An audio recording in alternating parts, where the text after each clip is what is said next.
આપણે મત્સ્ય પુરાણના 11મા દિવસની કથાને આગળ વધારી.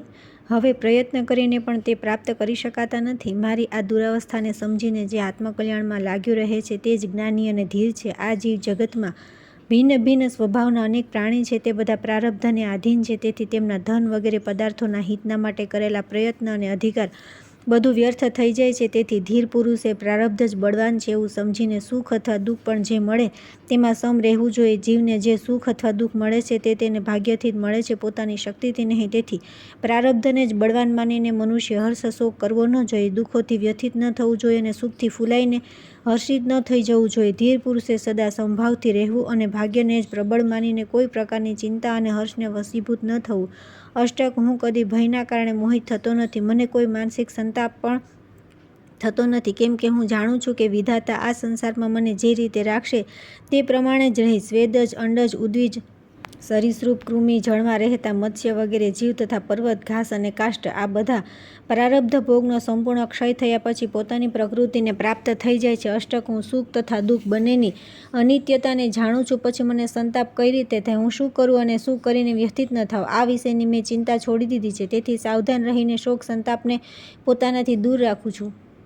સોનકજી કહે છે કે સતાનિક રાજા યયાતિ સઘળા સદ્ગુણોથી સંપન્ન હતા અને સંબંધમાં અષ્ટક નાના થતા હતા. તેઓ અંતરિક્ષમાં તે જ રીતે સ્થિત હતા જેમ કે સ્વર્ગલોકમાં હોય. જ્યારે તેમણે ઉપર મુજબ વાતો કહી ત્યારે અષ્ટકે તેમને ફરીથી પૂછ્યું. અષ્ટકે કહ્યું, મહારાજ, આપે જે મુખ્ય લોકોમાં રહીને જેટલા સમય સુધી ત્યાંના સુખોનો સારી રીતે ઉપભોગ કર્યો તે બધાનો યથાર્થ પરિચય આપો. રાજન, આપ તો મહાત્માઓની જેમ ધર્મનો ઉપદેશ કરી રહ્યા છો. યયાતિએ કહ્યું કે અષ્ટક, હું પહેલાં સંપૂર્ણ પૃથ્વીનો ચક્રવર્તી રાજા હતો. ત્યાર પછી સત્કર્મો દ્વારા મોટા મોટા લોકો પર મેં વિજય પ્રાપ્ત કર્યો અને ત્યાં 1000 વર્ષો સુધી નિવાસ કર્યો. ત્યાર પછી તેમનાથી પણ ઊંચા લોકમાં જઈ પહોંચ્યો. ત્યાં 100 યોજન વિસ્તૃત અને 1000 દરવાજાઓથી યુક્ત ઇન્દ્રની રમણીયપુરી પ્રાપ્ત થઈ. તેમાં મેં માત્ર 1000 વર્ષો સુધી નિવાસ કર્યો અને ત્યાર પછી તેનાથી પણ ઊંચા લોકમાં ગયો. ત્યાર પછી લોકપાલો માટે પણ દુર્લભ પ્રજાપતિના તે દિવ્યલોકમાં જઈ પહોંચ્યો જ્યાં વૃદ્ધાવસ્થાનો પ્રવેશ નથી. ત્યાં 1000 વર્ષ સુધી રહ્યો. પછી તેનાથી પણ ઉત્તમ લોકમાં ચાલ્યો ગયો.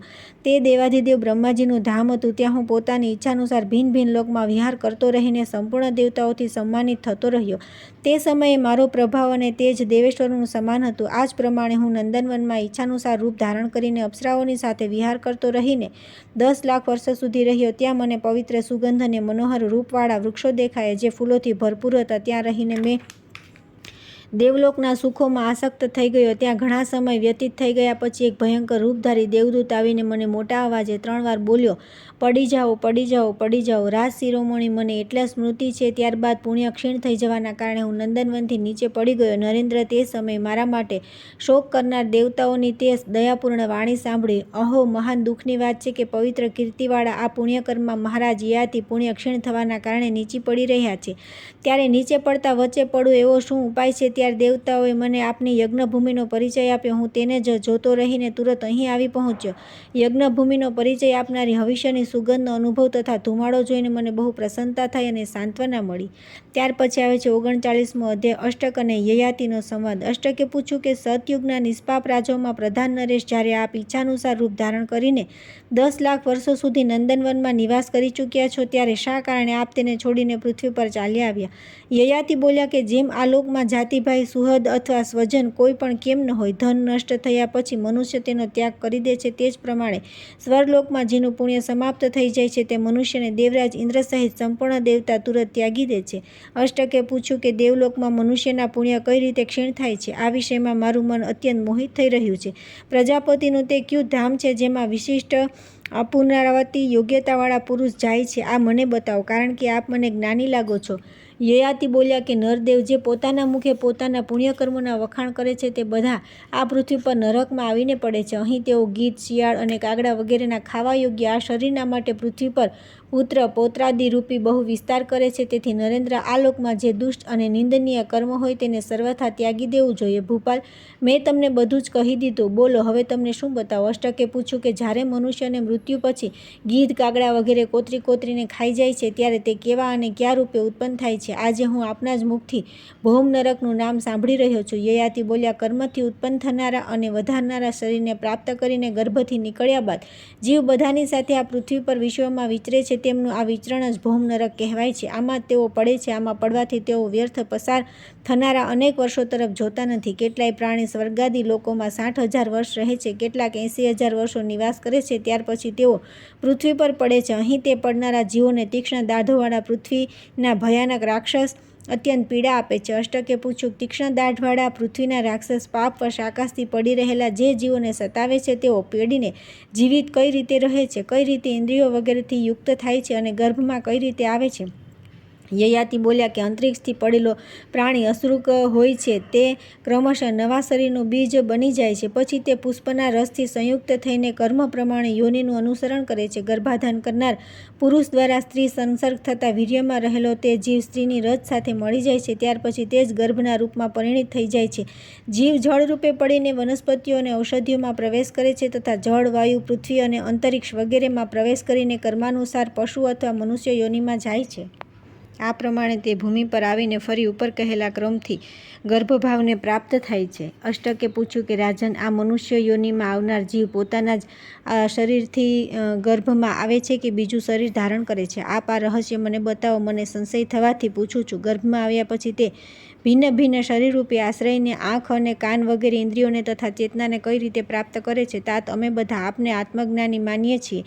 યયાતિ બોલ્યા, ઋતુકાળમાં પરસ્પર પુષ્પરસથી સંયુક્ત વીર્યને વાયુ ગર્ભાશયમાં ખેંચી લે છે અને તે ત્યાં તેના પર અધિકાર જમાવીને ક્રમશઃ ગર્ભની વૃદ્ધિ કરે છે. તે ગર્ભ વધીને જ્યારે બધા અવયવોથી સંપન્ન થઈ જાય છે ત્યારે ચેતનાનો આશ્રય લઈને યોનિથી બહાર નીકળીને મનુષ્ય કહેવાય છે. તે કાનથી સાંભળે છે, આંખોથી રૂપ જુએ છે, નાસિકાથી ગંધ લે છે, જીહ્વાથી રસનું આસ્વાદન કરે છે, ત્વચાથી સ્પર્શ અને મનથી આંતરિક ભાવોનો અનુભવ કરે છે. અષ્ટક, આ પ્રમાણે મહાન આત્મબળથી સંપન્ન પ્રાણધારીઓના શરીરમાં જીવની સ્થાપના થાય છે. અષ્ટકે પૂછ્યું કે જે મનુષ્ય મરી જાય છે તેને બાળી નાખવામાં આવે છે અથવા દાટી દેવામાં આવે છે અથવા જળમાં વહાવી દેવામાં આવે છે. આ પ્રમાણે તેના શરીરનો અભાવ થઈ જાય છે. પછી તે ચેતન જીવાત્મા કયા શરીરના આધારે રહીને ચૈતન્યયુક્ત વ્યવહાર કરે છે? યયાતિ બોલ્યા કે રાજસી, જેમ મનુષ્ય શ્વાસ લેતો રહીને પ્રાણયુક્ત સ્થૂળ શરીરને છોડીને સ્વપ્નમાં વિચરણ કરે છે, તે જ પ્રમાણે આ ચેતન જીવાત્મા અસ્પષ્ટ શબ્દોચ્ચારણ સાથે આ મૃતક સ્થૂળ શરીરનો ત્યાગ કરીને સૂક્ષ્મ શરીરમાં જાય છે અને પછી પુણ્ય અથવા પાપને આગળ રાખીને તે જ પુણ્ય પાપને અનુસાર અન્ય યોનિને પ્રાપ્ત થાય છે. પુણ્ય કરનારા મનુષ્ય પુણ્ય યોનિમાં અને પાપ કરનારા મનુષ્ય પાપ યોનિમાં જાય છે. આ પ્રમાણે પાપી જીવ કીટ પતંગ વગેરે થાય છે. મહાનુભાવ, આ વિષયને વિસ્તારથી કહેવાની ઈચ્છા થતી નથી. નૃપશ્રેષ્ઠ, આ જ પ્રમાણે જીવ ગર્ભમાં આવીને 4 પગવાળા, 2 પગવાળા મનુષ્ય અને પક્ષીઓ રૂપે ઉત્પન્ન થાય છે. આ બધું મેં પૂર્ણ રૂપે બતાવી દીધું. હવે બીજું શું પૂછવા ઈચ્છો છો? અષ્ટકે કહ્યું કે तात મનુષ્ય ક્યુ કર્મ કરીને ઉત્તમ યશ પ્રાપ્ત કરે છે? તે યશ તપ દ્વારા પ્રાપ્ત થાય છે કે વિદ્યાથી? જે કર્મ દ્વારા ક્રમશઃ શ્રેષ્ઠ લોકોની પ્રાપ્તિ થાય છે તે મને યથાર્થ રીતે બતાવો. યયાતિ બોલ્યા કે રાજન, સાધુ પુરુષ સ્વર્ગલોકના 7 દરવાજા હોવાનું કહે છે. જ્યાંથી પ્રાણી તેમાં પ્રવેશ કરે છે તેમના નામ છે તપ, દાન, શમ, દમ, લજ્જા, સરળતા અને પ્રાણી માત્ર પ્રત્યે દયા. તેઓ તપ વગેરે દ્વારા હંમેશ પુરુષના અભિમાનરૂપી અંધકારથી આચ્છાદિત હોવાથી નષ્ટ થઈ જાય છે. આ સંત પુરુષોનું કથન છે જે વેદોનું અધ્યયન કરીને પોતાને સૌથી મોટો પંડિત માને છે અને પોતાની વિદ્યાથી બીજાના યશનો નાશ કરે છે. તેના પુણ્યલોક વિનાશી હોય છે અને તેણે ભણેલા વેદ પણ તેને ફળ આપતા નથી. અગ્નિહોત્ર, મૌન, અધ્યયન અને યજ્ઞ, આ 4 કર્મો મનુષ્યને ભયથી મુક્ત કરે છે, પરંતુ તે કર્મ યથાર્થ રીતે કરવામાં ન આવે તો તે ઉલટાના ભયપ્રદ થાય છે. વિદ્વાન પુરુષે સન્માનિત થતાં વધારે આનંદિત ન થવું અને અપમાનિત થતાં દુઃખી ન થવું. આ લોકમાં સંતપુરુષ જ સત્પુરુષોનો આદર કરે છે. દુષ્ટ પુરુષને આ સત્પુરુષ છે આવી બુદ્ધિ પ્રાપ્ત થતી નથી. એવું દાન આપવું જોઈએ, આ પ્રમાણે યજન કરવું જોઈએ, આ પ્રમાણે સ્વાધ્યાય કરવો જોઈએ. આ બધા વચન અભયપ્રદ છે એવું મેં સાંભળ્યું છે. જે સર્વનો આશ્રય છે, પુરાણ છે તથા જ્યાં મનની ગતિ પણ સ્થિર થઈ જાય છે તે પરબ્રહ્મ પરમાત્મા તમારા બધા લોકોનું કલ્યાણ કરે. જે વિદ્વાન તેને જાણે છે તે પરબ્રહ્મ પરમાત્મા સાથે સંયુક્ત થઈને આ લોક અને પરલોકમાં પરમ શાંતિને પ્રાપ્ત થાય છે.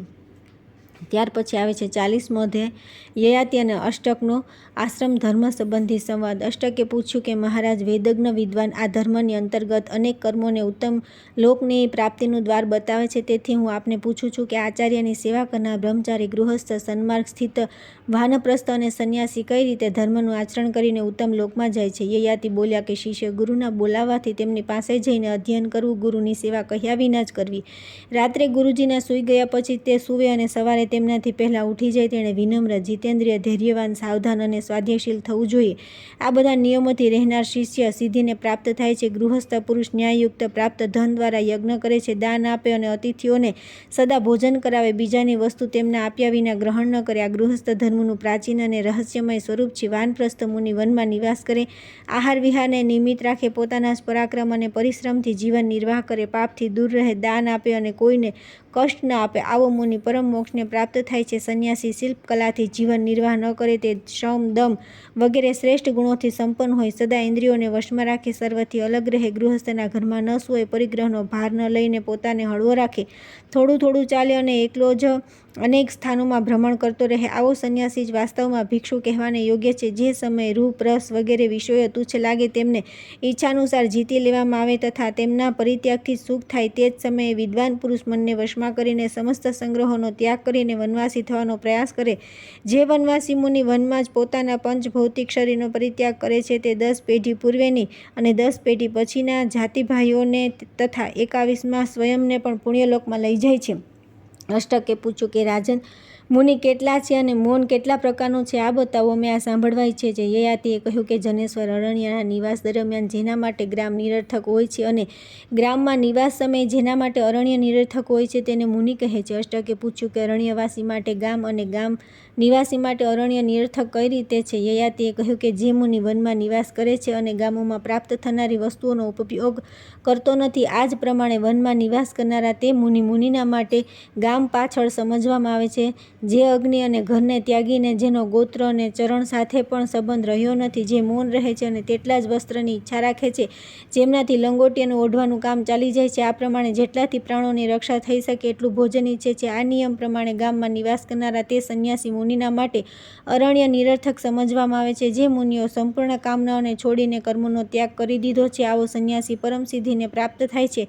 જેના દાંત શુદ્ધ અને સ્વચ્છ છે, જેના નખ અને કેશ કાપેલા છે, જે સદા સ્નાન કરે છે તથા યમ નિયમોને ધારણ કરે છે, શીત ઉષ્ણને સહન કરતા જેનું શરીર શ્યામ પડી ગયું છે, જેના આચરણ શ્રેષ્ઠ છે, એવો સંન્યાસી કોના માટે પૂજનીય નથી. તપસ્યાથી માંસ, હાડકાં અને લોહી ક્ષીણ થઈ ગયા પછી જેનું શરીર કૃશ અને દુર્બળ થઈ ગયું છે તથા જે સુખ, દુઃખ, રાગ, દ્વેષ વગેરે દ્વંદ્વોથી રહિત અને પૂર્ણ રીતે મૌન છે, તે આ લોકને જીતીને પરલોક પર વિજયી થાય છે. જ્યારે સંન્યાસી મુનિ ગાય, બળદ જે મુખથી જ આહાર ગ્રહણ કરે છે, હાથ વગેરેનો પણ ઉપયોગ કરતા નથી, ત્યારે તેના દ્વારા આ બધા લોક જીતી લેવાયા એવું સમજવામાં આવે છે અને તે મોક્ષ પ્રાપ્તિનો અધિકારી માનવામાં આવે છે.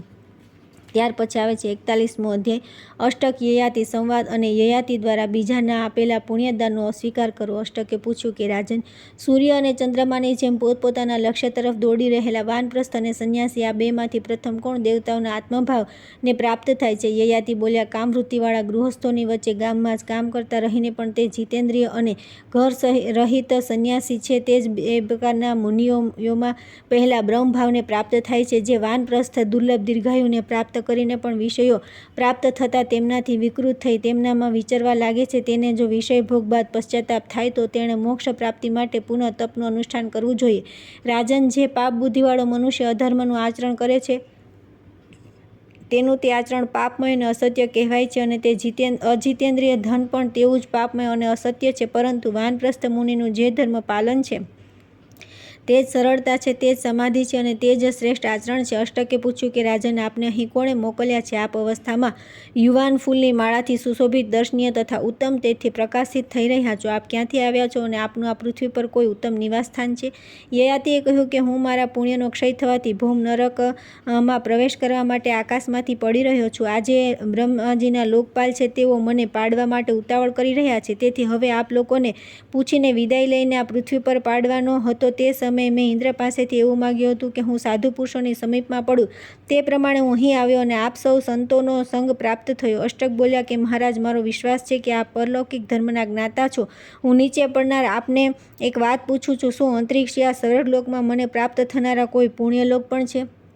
યયાતિએ કહ્યું કે નરેન્દ્ર, આ પૃથ્વી પર જંગલી પશુ પક્ષીઓની સાથે જેટલા ગાય, ઘોડા વગેરે પશુ રહે છે, સ્વર્ગમાં તમારા માટે તેટલા જ લોક સ્થિત છે. તમે આ નિશ્ચય જાણો. અષ્ટક બોલ્યા કે રાજેન્દ્ર, સ્વર્ગમાં મારા માટે જે લોક વિદ્યમાન છે તેમને હું આપને આપું છું, પરંતુ આપનું પતન ન થાવ. અંતરિક્ષ યા સ્વર્ગલોકમાં મારા માટે જે સ્થાન છે ત્યાં આપ તુરંત ચાલ્યા જાઓ, કેમ કે આપ શત્રુઓનો સંહાર કરવાવાળા છો. યયાતિએ કહ્યું કે નૃપશ્રેષ્ઠ, બ્રહ્મવેતા બ્રાહ્મણ જ પ્રતિગ્રહ લે છે, મારા જેવો ક્ષત્રિય કદાપી નહીં. નરેન્દ્ર, જે રીતે દાન કરવું જોઈએ તે વિધિથી પહેલાં પણ મેં બ્રાહ્મણોને સદા ઉત્તમ દાન આપ્યા છે. જે બ્રાહ્મણ નથી તેણે દિન યાચક બનીને જીવન વિતાવવું ન જોઈએ. યાચના તો વિદ્યાથી દિગ્વિજય કરનાર વિદ્વાન બ્રાહ્મણની પત્ની છે, અર્થાત બ્રહ્મવેતા બ્રાહ્મણને જ યાચના કરવાનો અધિકાર છે. મારી ઈચ્છા સત્કર્મ કરવાની છે, તેથી આવું કોઈ અકાર્ય કઈ રીતે કરી શકું જે પહેલાં કદી કર્યું ન હોય. પ્રતર્દન બોલ્યા કે વાંચનીય રૂપવાળા શ્રેષ્ઠ પુરુષ, હું પ્રતર્દન છું અને આપને પૂછું છું કે જો અંતરિક્ષ યા સ્વર્ગમાં મારા પણ લોક હોય તો બતાવો. હું આપને પરલૌકિક ધર્મના જ્ઞાતા માનું છું. યયાતિએ કહ્યું કે નરેન્દ્ર, તમારા તો ઘણા લોક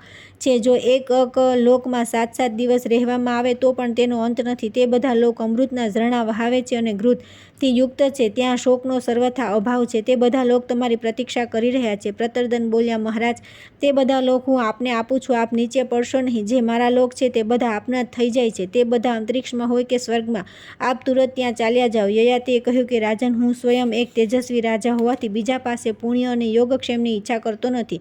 વિદ્વાન રાજા ભાગ્યવશ ભારે આપત્તિમાં પડી જવા છતાં કોઈ પાપમય કર્મ ન કરે. ધર્મ પર દ્રષ્ટિ રાખનારા રાજા માટે ઉચિત છે કે તે પ્રયત્નપૂર્વક ધર્મ અને યશના માર્ગ પર જ ચાલે. જેની બુદ્ધિ ધર્મ સાથે જોડાયેલી હોય તેવા મારા જેવા મનુષ્યો જાણી સમજીને એવું દિનતાપૂર્ણ કાર્ય ન કરવું જોઈએ જેના માટે તમે મને કહી રહ્યા છો. ત્યારબાદ આ પ્રકારની વાતો કહેવાવાળા રાજા યયાતિને નૃપશ્રેષ્ઠ વસુમાન બોલ્યા.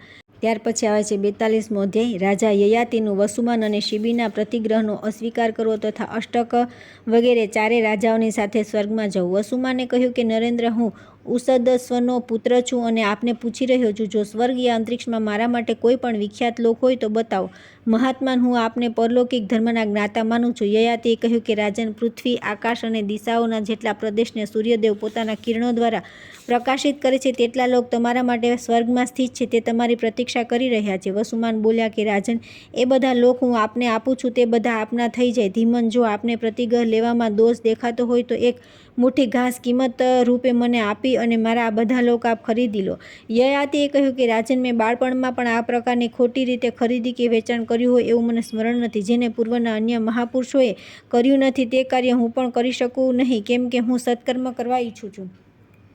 વસુમાન બોલ્યા કે રાજન, જો આપ ખરીદવા ઈચ્છતા નથી તો મારા દ્વારા સ્વતઃ અર્પણ કરેલા પુણ્યલોકને ગ્રહણ કરો. નરેન્દ્ર, હું તે લોકમાં જવાનો નથી એ નિશ્ચિત માનો. તે બધા આપના જ અધિકારમાં રહે. શિબીએ કહ્યું કે तात, હું ઉશીનરનો પુત્ર શિબી આપને પૂછું છું, જો અંતરિક્ષમાં યા સ્વર્ગમાં મારા પણ પુણ્યલોક હોય તો બતાવો, કેમ કે હું આપને ઉક્ત ધર્મના જ્ઞાતા માનું છું.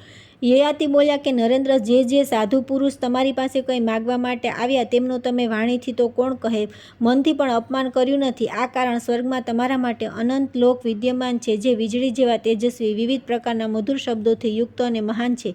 શિબીએ કહ્યું કે મહારાજ, જો તમે ખરીદવા ઈચ્છતા નથી તો મારા સ્વયં અર્પણ કરેલા તે પુણ્યલોકને ગ્રહણ કરો. तात, તે બધાને આપીને હું અવશ્ય તે લોકમાં નહીં જાઉં જ્યાં આપ જઈ રહ્યા હશો. યયાતિ બોલ્યા કે નરદેવ, શિબી, જે પ્રમાણે તમે ઇન્દ્ર જેવા પ્રભાવશાળી છો તે જ પ્રમાણે તમારા તે લોક પણ અનંત છે. તેમ છતાં કોઈના આપેલા લોકમાં હું વિહાર કરી શકતો નથી, તેથી તમારી વાતને હું સ્વીકારી શકતો નથી. અષ્ટકે કહ્યું કે રાજન, જો તમે અમારાથી કોઈ એકના આપેલા લોકને ગ્રહણ કરતા નથી તો અમે બધા તમારા પુણ્યલોક આપની સેવામાં સમર્પિત કરીને ભૂલોકના નરકમાં જવા તૈયાર છે. યયાતિ બોલ્યા કે હું જેને યોગ્ય માનું છું તેના માટે યત્ન કરો, કેમ કે સાધુ પુરુષ સત્યનું અભિનંદન કરે છે.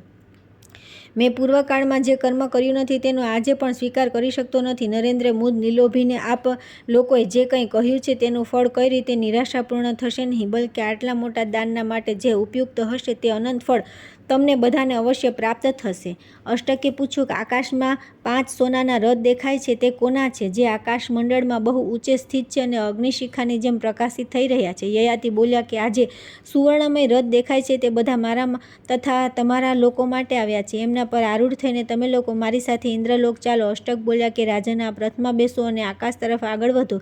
જ્યારે સમય થશે ત્યારે અમે પણ આપનું અનુસરણ કરીશું. યયાતિ બોલ્યા કે આપણે બધાએ સાથે સાથે સ્વર્ગ પર વિજય મેળવ્યો છે, તેથી અત્યારે બધાએ ત્યાં આવવું જોઈએ. દેવલોકનો આ રજોહીન સાત્વિક માર્ગ આપણને સ્પષ્ટ દેખાઈ રહ્યો છે. શૌનકજી કહે છે કે રાજન, ત્યારબાદ તે બધા રાજાઓ તે દિવ્ય રથો પર આરૂઢ થઈને ધર્મના બળથી સ્વર્ગમાં જવા માટે ચાલવા લાગ્યા. તે સમયે પૃથ્વી અને આકાશમાં તેમની પ્રભા વ્યાપ્ત થઈ રહી હતી.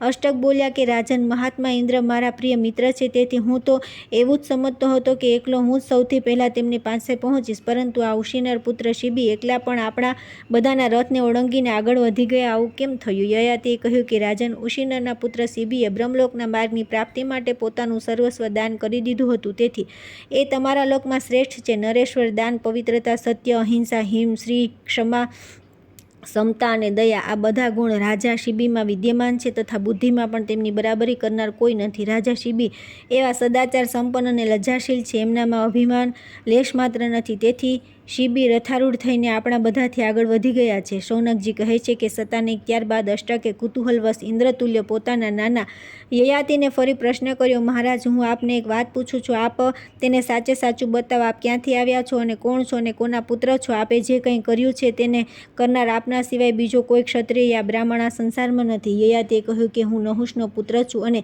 પૂર્વનો પિતા તથા રાજા યયાતિ છું. હું આ લોકમાં ચક્રવર્તી નરેશ હતો.